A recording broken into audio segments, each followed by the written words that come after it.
Assalamualaikum warahmatullahi wabarakatuh. Waalaikumsalam warahmatullahi wabarakatuh. Terima kasih kepada teman-teman yang sudah hadir pada perkuliahan. Semoga kita diberi kesehatan dan diberi rezeki. Tanpa berlama-lama kita langsung masuk ke materinya. Yang akan langsung disampaikan oleh Yang pertama ada perhatian salah satu dari arbitrase sendiri, yaitu salah satu bentuk resolusi perselisihan alternatif atau alternative dispute resolution (ADR) yang banyak digunakan dalam menyelesaikan konflik, terutama dalam konflik bisnis adalah arbitrase. Konflik bisnis antar pengusaha nasional serta konflik antara pengusaha nasional dan pengusaha luar negeri menggunakan proses resolusi konflik arbitrase karena dianggap lebih cepat dan biayanya lebih murah. Jika dibandingkan melalui proses pengadilan, di samping itu masing-masing pihak yang terlibat konflik dapat mengontrol sendiri resolusi konflik yang dihasilkan melalui proses arbitrase. Para pakar telah mengemukakan berbagai definisi mengenai arbitrase dan formulasi yang berbeda, tetapi intinya tetap sama. Yang pertama ada dari Christopher Wimore 2003 yang artinya itu arbitrase adalah istilah umum untuk proses sukarela di mana orang yang sedang berkonflik meminta bantuan kepada pihak ketiga yang netral dan tidak memihak untuk membuat keputusan bagi mereka mengenai isu-isu yang diperselisihkan. Hasil keputusan tersebut dapat bersifat nasihat atau mengikat. Arbitrase dapat dilakukan oleh satu orang atau panel yang terdiri dari beberapa pihak ketiga. Faktor penting adalah bahwa pihak ketiga tersebut berada di luar hubungan konflik. Yang kedua ada Black's Law Dictionary yang artinya arbitrase adalah suatu pengaturan untuk menerima dan mematuhi putusan dari orang-orang yang dipilih dalam suatu perselisihan tertentu sebagai pengganti membawa perselisihan itu ke pengadilan resmi. Tujuannya adalah untuk menghindari formalitas, keterlambatan, kebutuhan, keahlian khusus, dan kerumitan yang biasanya muncul dalam proses litigasi di pengadilan. Yang ketiga ada dari pasal 1 ayat 1 Undang-Undang Republik Indonesia nomor 30 tahun 1999 tentang arbitrase dan alternatif penyelesaian sengketa. Arbitrase adalah cara penyelesaian suatu sengketa perdata di luar peradilan umum yang didasarkan pada perjanjian arbitrase yang dibuat secara tertulis oleh para pihak yang bersengketa. Selanjutnya ada teori aplikasi dan penelitian menurut Christopher Wimore 2003. Arbitrase merupakan istilah umum bagi penyelesaian konflik sukarela di mana pihak-pihak yang terlibat konflik mempercayakan pihak ketiga yang imparsial, tidak memihak, dan netral untuk membuat keputusan mengenai objek konflik. Keluaran dari keputusan arbitrase bersifat mengikat dan tidak mengikat atau bisa juga berupa keputusan satu orang atau suatu panel pihak ketiga dalam konflik. Arbitrase dilakukan oleh pihak ketiga atau suatu panel pihak ketiga. Third party intervention atau intervener. Arbitrase adalah pihak ketiga atau panel arbiter yang terlibat konflik dalam proses arbitrase. Berikut adalah konstruk arbitrase yang mengandung sejumlah dimensi. Yang pertama ada arbiter, pihak ketiga yang bersifat imparsial dan netral, serta berfungsi membantu pihak-pihak yang terlibat konflik dalam menyelesaikan konflik. Arbiter umumnya posisi seseorang yang ditunjukkan atau dipilih secara bebas atau melalui persetujuan bersama antara orang atau suatu panel, bisa orang bebas atau mewakili asosiasi tertentu yang diangkat menurut undang-undang, diangkat oleh asosiasi pihak yang netral dan kamar dagang dan industri, atau diangkat oleh pihak-pihak yang terlibat dalam kontrak bisnis. Yang kedua ada hubungan arbiter. Dengan pihak yang terlibat konflik, para pihak yang terlibat konflik meminta arbiter untuk membantu mereka dalam menyelesaikan konflik. Permintaan bisa dilakukan sebelum terjadinya konflik. Jika kontrak bisnis telah ditandatangani, hal ini bertujuan agar apabila terjadi konflik, para pihak tidak menimbulkan konflik di kemudian hari. Permintaan bisa juga dilakukan setelah terjadinya konflik. Permintaan proses arbitrase ini tertulis dan ditandatangani pihak yang terlibat konflik secara tertulis. Yang ketiga, ada proses arbitrase. Jika terjadi konflik, para pihak yang terlibat konflik meminta arbiter. Arbiter akan mendengarkan pendapat dan argumen dari masing-masing pihak. Sebaliknya, mengemukakan posisinya disertai bukti kesaksian dan dokumen-dokumen yang mendukung. Arbiter secara aktif akan mengumpulkan informasi dari mereka, membuat peta tentang sebab konflik, pemetaan konflik, perkembangan konflik, dan posisi masing-masing pihak yang terlibat konflik. Kemudian arbiter mengumpulkan sejumlah alternatif kemungkinan resolusi konflik dan membahasnya dengan pihak-pihak yang terlibat konflik. Yang keempat, ada keputusan. Dari alternatif yang ada, arbiter memilih salah satu alternatif yang terbaik bagi kedua belah pihak yang terlibat konflik. Keputusan yang dibuat arbiter berupa keputusan yang mengikat. Keputusan arbitrase didaftarkan di pengadilan. Jika satu pihak tidak mau melaksanakan keputusan, pengadilan akan melakukan eksekusi sesuai keputusan tersebut. Selanjutnya ada jenis-jenis arbitrase, yaitu ada arbitrase nasional, arbitrase khusus, arbitrase internasional, arbitrase syariah, arbitrase hubungan industrial, arbitrase olahraga, arbitrase maritim, sama pasar modal. Arbitrase nasional adalah arbitrase yang bersifat umum dan bisa digunakan untuk menyelesaikan berbagai jenis konflik dalam suatu negara. Arbitrase khusus adalah arbitrase untuk menyelesaikan konflik khusus di bidang tertentu. Contohnya arbitrase syariah, hubungan industrial, olahraga, maritim, pasar modal. Sedangkan arbitrase internasional adalah arbitrase untuk menyelesaikan konflik yang berdasarkan kontrak internasional dan tunduk pada hukum internasional. Lanjut ke arbitrase umum. Arbitrase umum adalah arbitrase yang bisa digunakan untuk menyelesaikan konflik akibat semua jenis perkara, perdata dan tunduk pada hukum nasional suatu negara. Umumnya seperti negara mempunyai arbitrase nasional yang dibentuk berdasarkan undang-undang.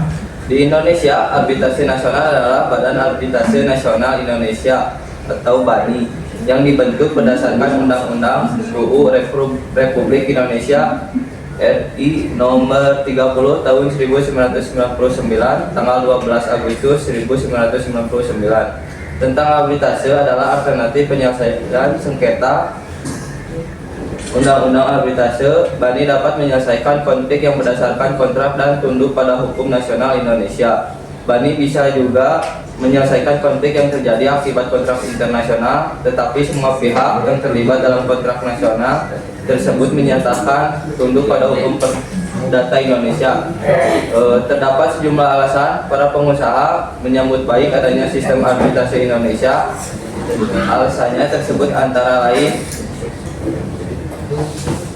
yang pertama, semakin banyak hubungan bisnis antara para pengusaha Indonesia dan pengusaha luar negeri atau mancanegara. Banyak dari hubungan bisnis tersebut berakhir dengan konflik atau sengketa yang perlu diselesaikan. Konflik bisa terjadi antara pengusaha dalam negeri atau antara pengusaha dalam negeri dan pengusaha luar negeri. Yang kedua, para pengusaha umumnya takut menyelesaikan perkara di pengadilan perdata, baik di pengadilan Indonesia maupun di pengadilan luar negeri, karena proses pengadilan yang memerlukan waktu bertahun-tahun, rumit, dan memerlukan biaya tinggi. Jika proses mengalami banding dan kasasi serta proses peninjauan kembali atau reversi sipil yang bisa berlangsung selama 3-5 tahun.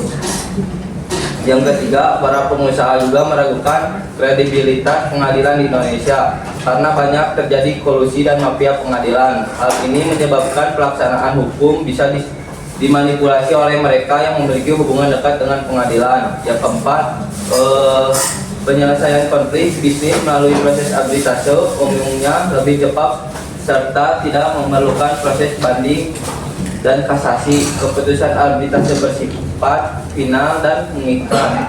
Yang kelima, kebebasan dan keamanan bagi para pihak yang bersengketa. Sistem arbitrase memberikan kebebasan pada para pihak dalam kontrak perdata untuk memilih proses arbitrase sendiri. Dalam proses arbitrase, para pihak yang terlibat konflik Juga tidak diatur oleh hukum acara perdata yang kaku. Proses arbitrase lebih fleksibel jika dibandingkan dengan proses pengadilan.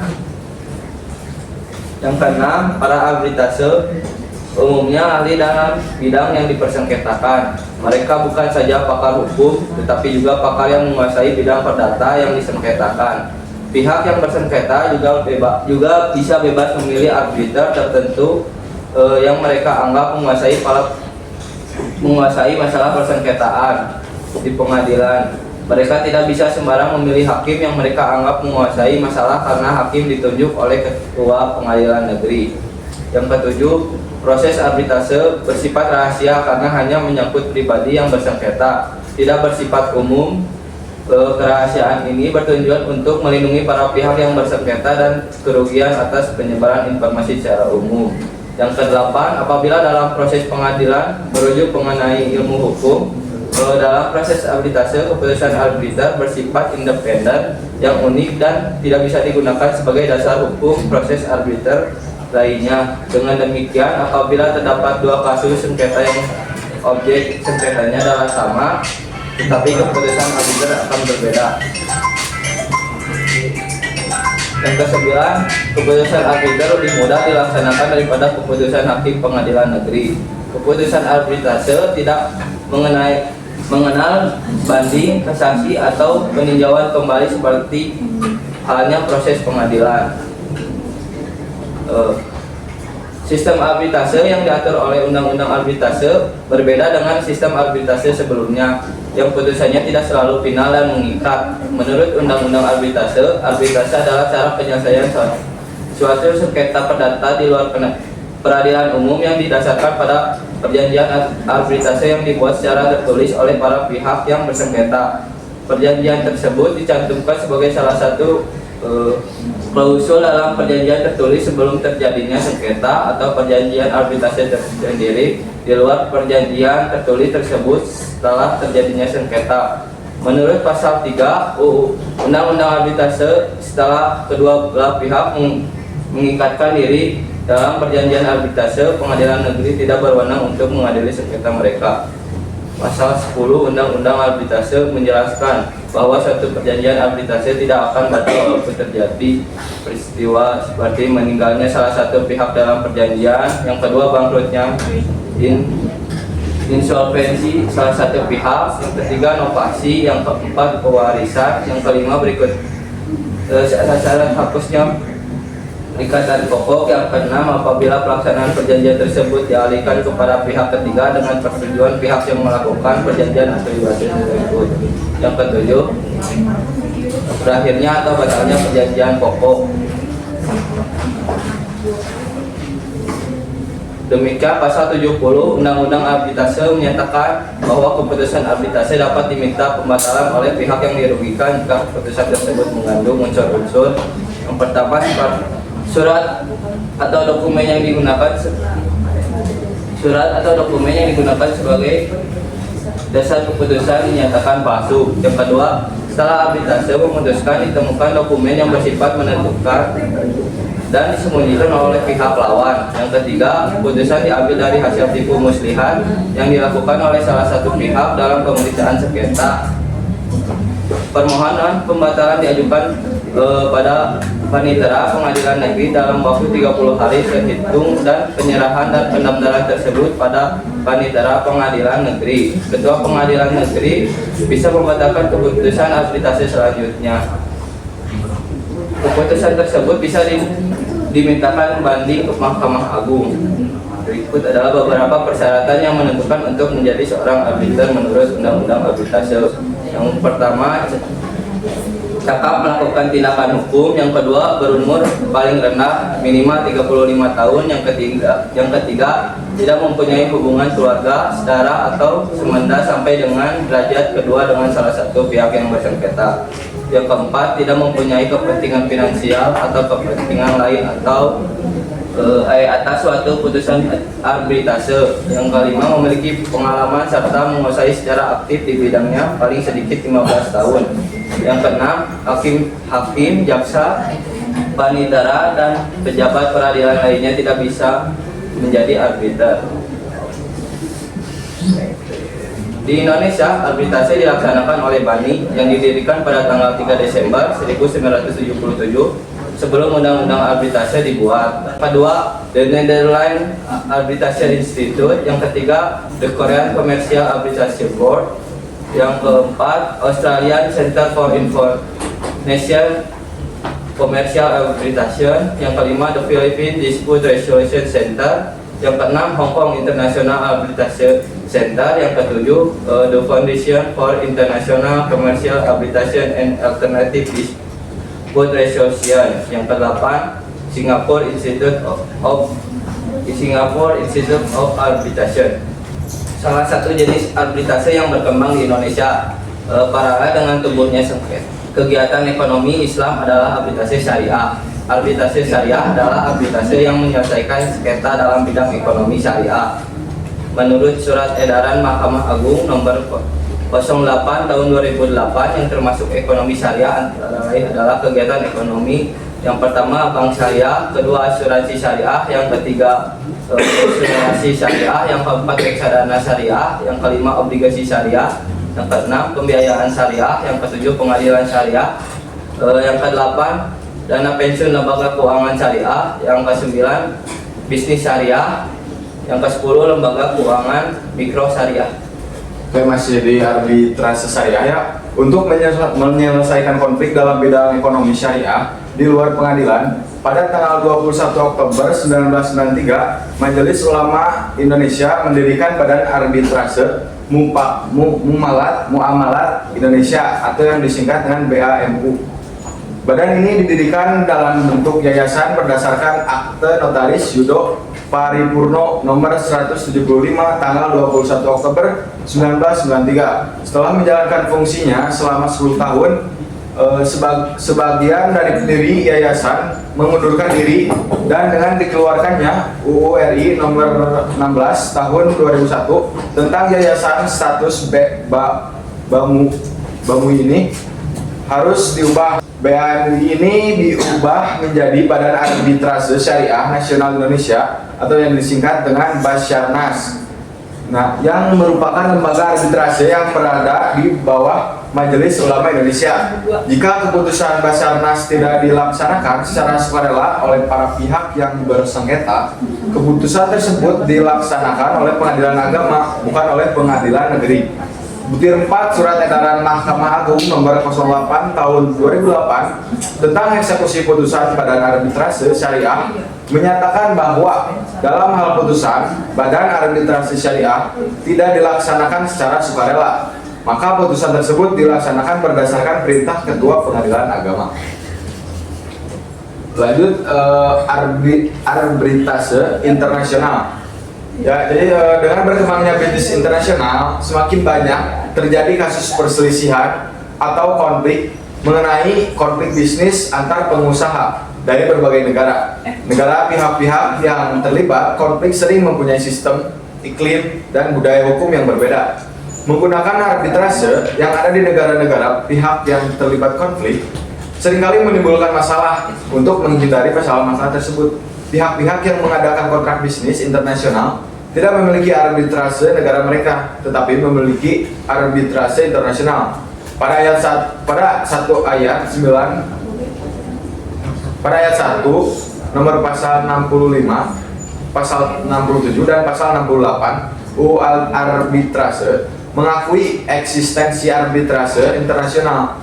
Arbitrase internasional adalah proses penyelesaian sengketa dengan menggunakan arbitrase di luar wilayah hukum Republik Indonesia. Arbitrase internasional digunakan untuk menyelesaikan perselisihan kontrak bisnis internasional. Berikut adalah karakteristik dari arbitrase internasional. Yang pertama, menyelesaikan kontrak bisnis internasional yang dalam kontrak dinyatakan kausal jika terjadi perselisihan mengenai pelaksanaan kontrak akan diselesaikan melalui arbitrase internasional. Yang kedua, arbitrase internasional tidak mempunyai hubungan dengan negara masing-masing pihak yang terlibat konflik, walaupun kontrak dan perselisihan terjadi di wilayah mereka, pihak-pihak yang berselisih. Yang ketiga, penyelesaian dilakukan oleh salah satu lembaga arbitrase internasional, misalnya United National Commission on International Trade Law atau UNICITRAL, yang dibentuk oleh Perserikatan Bangsa-Bangsa atau PBB di dunia. Banyak terdapat organisasi arbitrase internasional. Yang keempat, menggunakan peraturan khusus yang mengatur proses arbitrase internasional untuk menyelesaikan konflik bisnis internasional. Sebagai contohnya, UNICITRAL ini menggunakan peraturannya, yaitu UNICITRAL Arbitration Rules, untuk melaksanakan proses arbitrase. Yang kelima, dalam klausul perjanjian arbitrase internasional, ketentuan dalam hal melaksanakan keputusan arbitrase akan menggunakan hukum dan pengadilan negara mana yang ditentukan. Contoh penggunaan arbitrase internasional adalah kasus kontrak antara Pemerintahan Republik Indonesia dan PT Network Nusa Tenggara atau yang disingkat NNT. Ketika terjadi perselisihan mengenai kontrak tersebut, pemerintahan meminta UNICITRAL untuk menyelesaikan konflik tersebut. Arbiter UNICITRAL kemungkinan memutuskan bahwa NNT melakukan uang prestasi. Nah, contoh kasus yang tadi, contoh kasus arbitrase internasional dari PT Network Nusa Tenggara atau NNT dengan Pemerintahan Republik Indonesia. Kasus ini berdasarkan kontrak investasi antara Pemerintahan Republik Indonesia dan PT Network Nusa Tenggara. Perusahaan tambang emas yang ditandatangani tanggal 2 Desember 1986, NNT berkewajiban untuk menjual sahamnya secara bertahap hingga tahun 2010 kepada pihak Republik Indonesia. Yang dimaksud dengan pihak RI adalah pemerintahan daerah atau Pemda, dan NNT beroperasi di wilayah Pemda Provinsi Nusa Tenggara Barat, Pemerintahan Kabupaten Sumbawa, dan Pemerintahan Kabupaten Sumbawa Barat sejak tahun 2005. Pihak NNT hanya memenuhi kewajiban penjual saham sekitar 2% sebagai sesuai dengan kontrak yang mempunyai kewajiban divestasikan sahamnya setiap tahun. Dalam tahun 2006 sampai 2007 saham yang divestasikan sebesar 10%. Namun demikian, dalam 2 tahun tersebut saham hanya divestasikan sekitar 2% oleh PT NNT itu. Nah, NNT tidak melakukan kewajiban divestasi sahamnya karena pihak RI memberikan dua kali penawaran uang dan tidak kunjung berhasil. Sehingga pada 17 Februari 2008, NNT dalam suatu arbitrase internasional di bawah United National Commission of International Trade Law atau UNICITRAL, suatu lembaga internasional dalam menyelesaikan sengketa dagang dan dalam perdagangan internasional sejak tahun 2003. Putusan arbitrase ini keluar dari UNICITRAL Jenewa, Swiss pada tanggal 31 Maret 2009. Putusannya yang pertama, Pemerintahan Republik Indonesia telah bertindak melanggar ketentuan pasal 24 ayat 3 kontrak karya. Terus Pemerintahan Kabupaten Sumbawa Barat, Pemerintahan Kabupaten Sumbawa, dan Provinsi Nusa Tenggara Barat tidak berhak untuk divestasi saham untuk tahun 2006, 2007, dan 2008 pada tanggal putusan arbitrase. Saham yang divestasikan harus bebas dari gadai, clean dan clear, dan sumber dana pembelian tanah saham tersebut bukan urusan NNT, serta pemerintahan NNT mengganti biaya-biaya yang sudah dikeluarkan oleh pihak RI untuk kepentingan arbitrase dalam perkara ini dalam waktu 30 hari setelah tanggal putusan arbitrase. Nah, ini tuh bagan proses arbitrase. Yang pertama tuh jadi proses dimulai ketika dua pihak memiliki suatu perjanjian. Lalu perjanjian dibedakan menjadi dua. Yang pertama itu perjanjian yang ada klausul atau klausul arbitrase. Yang kedua perjanjian yang tidak ada klausul arbitrase. Terus jika ada konflik dalam pelaksanaan perjanjian, untuk perjanjian yang sudah mencantumkan klausul arbitrase, untuk langsung masuk ke proses arbitrase di sini. Nah, untuk perjanjian tanpa klausa arbitrase, pihak dapat membuat perjanjian baru setelah konflik muncul yang isinya menyepakati bahwa sengketa akan diselesaikan mulai melalui arbitrase. Ini. Terus kontrak dengan arbiter. Yang pertama menggunakan arbiter, terus tempat diselesaikan, terus hukum mana yang akan digunakan, biaya dan waktu arbiter. Lalu maju ke proses arbitrase, upaya perdamaian. Terus jika perdamaian gagal, dilakukan pemeriksaan kasus oleh pengadilan. Dilanjut keputusan arbitrase dan didaftarkan ke pengadilan negeri. Terus ada pihak yang tidak melaksanakan. Jika semua pihak melaksanakan, prosesnya selesai. Terus jika ada yang tidak melaksanakan, kasus dapat dibawa ke pengadilan. Proses di pengadilan, pengadilan memeriksa kasus tersebut. Terus jika pengadilan menyatakan putusan arbitrase tersebut sah dan valid, maka putusan arbitrase dilaksanakan melalui pengadilan. Terus yang terakhir ini nih, selesai. Setelah pengadilan pengeksekusi putusan atau para pihak menjalankan putusan, proses dianggap selesai. Terus etika profesi. Sebagai suatu profesi, dalam melaksanakan tugasnya, perilaku arbiter diatur oleh kode etik profesi yang dihasilkan oleh satu profesi tertentu atau asosiasi arbiter. Sebagai contoh, Badan Arbitrase Pasar Modal mengeluarkan etika perilaku atau Code of Conduct.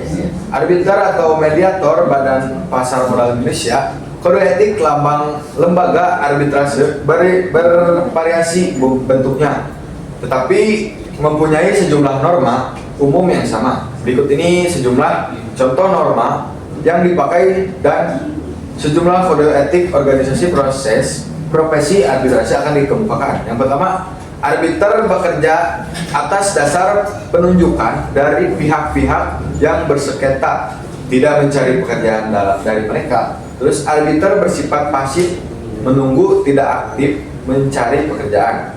Yang kedua, seorang arbiter mempunyai integritas dan adil dalam melaksanakan tugas. Ia bertanggung jawab tidak hanya kepada pihak yang bersengketa, tetapi juga pada proses arbitrase. Seorang arbiter menerima pekerjaan arbitrase jika ia bisa melaksanakan tugasnya secara imparsial atau tidak memihak kepada salah satu pihak yang bersengketa. Terus melayani secara independen dan dari para pihak, saksi dan arbiter lain.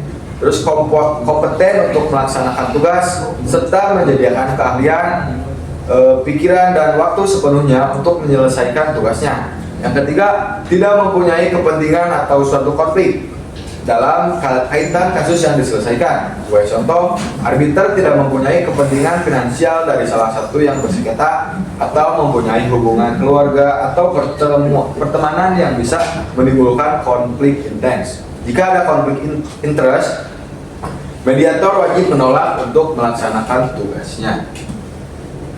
Etika profesi yang keempat, dalam memimpin proses arbitrase, arbiter harus berperilaku sopan, santun, tegas, dan bijaksana kepada semua pihak yang bersengketa, mengambil keputusan berdasarkan ketentuan hukum serta rasa keadilan dan kepatuhan atau equal to et bonum, bukan berdasarkan prasangka atau suka atau tidak suka. Yang keenam, menjaga kerahasiaan confidentiality, yaitu tak pernah mendiskusikan hal yang terjadi dalam proses arbitrase kepada orang di luar pihak yang bersengketa. Yang ketujuh, dalam melaksanakan tugasnya, arbiter mendapatkan remunerasi yang ditetapkan oleh lembaga arbitrasi kepada orang di luar pihak arbiter dan tidak boleh meminta tambahan dari pihak-pihak yang bersengketa. Yang kedelapan, berupaya semaksimal mungkin untuk memberikan putusan dalam waktu yang telah disepakati atau ditentukan. Lalu pelaksanaan kode etik diawasi oleh suatu komisi kode etik. Komisi kode etik adalah yang pertama, melakukan pelatihan mengenai kode etik Yang kedua, memberikan konsultasi jika seorang arbiter menganggap menghadapi kasus kode etik. Yang ketiga, mengawasi pelaksanaan kode etik. Yang keempat, menginvestigasi jika diduga terjadi pelanggaran kode etik. Yang kelima, memberikan sanksi kepada mereka yang melakukan pelanggaran kode etik. Sekian yang bisa saya sampaikan.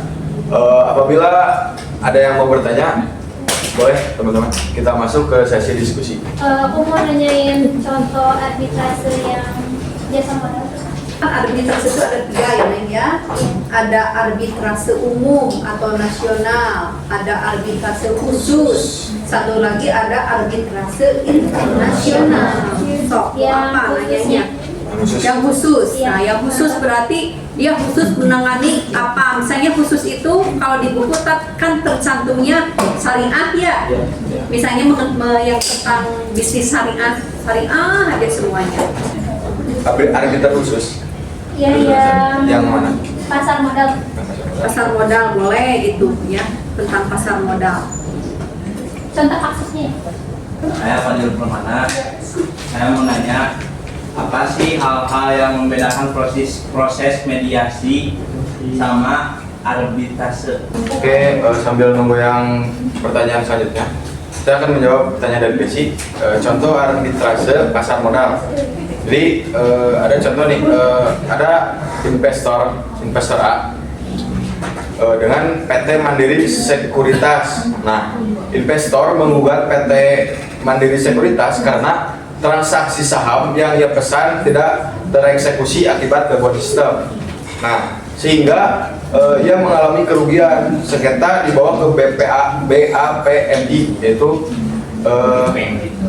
badan arbitrase yang ada di nasional. Lalu dan arbiter memutus bahwa Mandiri Sekuritas harus memberi kompensasi karena lalai menjaga keandalan sistem.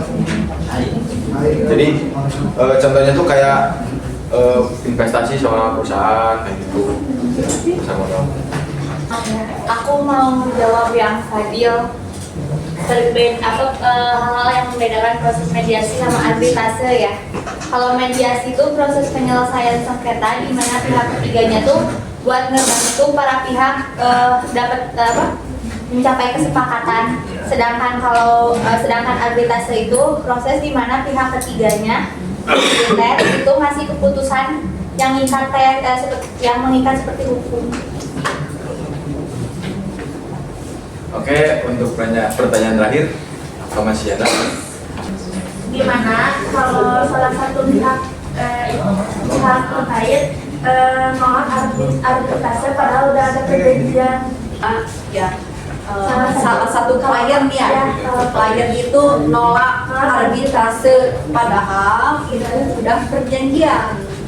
Mau menjawab pertanyaan Jika, gimana kalau salah satu pihak terkait menolak arbitrase padahal sudah perjanjian? Kalau sudah tanda tangan perjanjian arbitrase, lalu salah satu pihak menolak, secara hukum dia tetap harus mengikuti proses arbitrase dan larinya masalah pun tidak bisa ke pengadilan. Oke, yang terakhir mungkin mengapa mekanisme arbitrase dianggap lebih efektif dibandingkan penyelesaian melalui pengadilan? lebih apa efektif? Lebih efektif Dibandingkan penyelesaian pengadilan.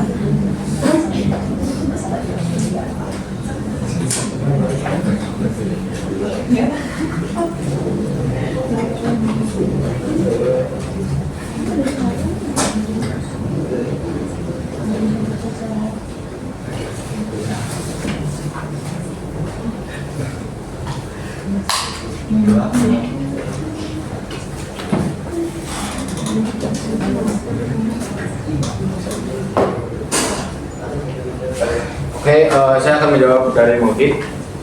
Kenapa mekanisme arbitrasi lebih efektif dibandingkan di pengadilan? Jadi kita tadi udah ngejelasin ya, kalau arbitrase dianggap lebih cepat dan biayanya juga lebih murah jika dibandingkan melalui proses pengadilan. Tuh, mungkin. Iya. Oke. Kesimpulannya, arbitrase adalah metode penyelesaian sengketa di luar pengadilan yang menggunakan pihak ketiga atau netral arbiter untuk memberikan keputusan atas konflik, terutama dalam dunia bisnis. Proses ini dipilih karena lebih cepat, efisien, fleksibel, dan menjaga kerahasiaan para pihak dibandingkan peradilan biasa. Di Indonesia, arbitrase diatur oleh Undang-Undang Nomor 30 Tahun 1999 dan dijalankan oleh lembaga seperti BANI untuk sengketa umum serta Basarnas untuk sengketa ekonomi syariah.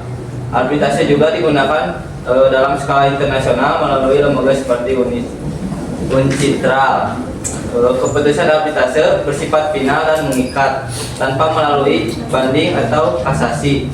Meskipun dapat dibatalkan dalam kondisi tertentu seperti adanya dokumen palsu atau penipuan, arbiter wajib mematuhi kode etik untuk menjamin integritas, ketidakberpihakan dalam profesionalitas secara keseluruhan. Arbitrase menjadi pilihan efektif bagi para pihak yang ingin menyelesaikan sengketa secara cepat, rahasia, dan dapat dipercaya.